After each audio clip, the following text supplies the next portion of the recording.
The LNG Canada Arc and Spark Welding Camp, run in collaboration with CWB Welding Foundation, is focused on bringing youth from the community in to learn how to weld, learn about the trade. Each morning we have a chance to deliver a teaching which is culturally significant, and then when they work in the shop, their projects that day are related to that teaching.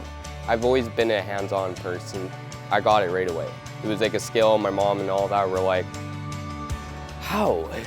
You just started. I didn't think I'd be able to weld or anything. I never really thought of myself as much of a hands-on person.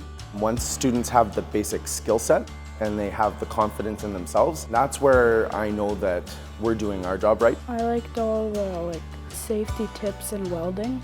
Engaging in truth and reconciliation is important. It's interesting to see how that can tie into working in a shop. The most memorable part of the week has been the elders coming in, teaching and sharing lessons and stories. They were funny and fun to work with. They're great teachers. The landscape that we did is my favorite because it goes along with 7 different teachings. Working with some of the elders, he said, was great, getting their perspective on welding and when they started. Most times when you hear from kids coming home from school, they're like, yeah, great, whatever. He was coming home just raving, and you're seeing children get a larger world view outside of their Xboxes. Any trades is a good thing to take because that can help you down the road in your life.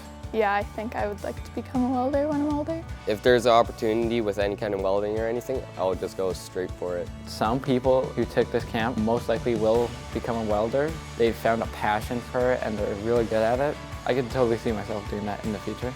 I think that this is a shining example of how industry can positively impact young people, and if 1 or 2 of them are influenced to walk into that trade and pursue welding, that's a win.